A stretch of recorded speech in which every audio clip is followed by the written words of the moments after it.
الهدم يستخرج من النص كلمتين متضادتين كبار وصغار. لماذا جاءت كلمة الناعمة مجرورة؟ لأنها مضاف إليه. أقرأ العبارة التي وعدت كتابها التفسير من وين التي يجب علينا أن نقوم بها من أجل أن نقي هذه الشواطئ من القطر الجديدة في التدوير. التي يجب عليكما أن تقوما بها من أجل أن تقي هذه الشواطئ من القطر الجديدة في التدوير. نشكل العبارة شكل تاما حتى السنة.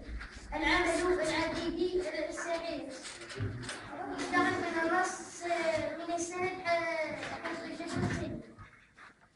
فعل فعل حرفي ممدود فعل معتل حرف مفيد. اسم ممدود الماء فعل معتل جاء. شكرا.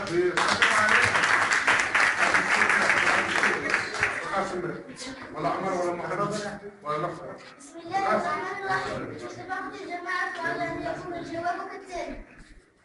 الجواب الأول مناسبة للنص والعنوان المناسب للنص هو وصف الصيد. استخرج من النص مرادفا للكلمة المواجهة أتعبها النكرة. استخرج من النص كلمتين متناقضتين ونقيضتين. لماذا جاءت كلمة النعيم مجرورة؟ لأنها تعرف بمضاف إليه مجرور.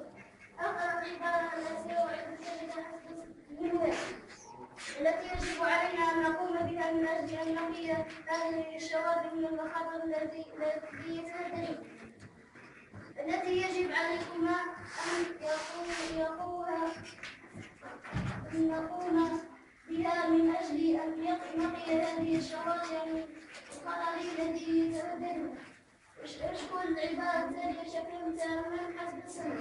العمل العديدة السعيدة استخدم من السند حسب الجدولات. فعل الأفعال خمسة. ممدود. العبادة فعل معتاد أخذ حرف مشبه بفعل إن. لماذا كتبت الهمزة بهذا الشكل في الكلمات التالية الإيمانية؟ كتبت الهمزة بهذا الشكل في الكلمات التالية لأنها ما قبلها مصروف وهي مجرور.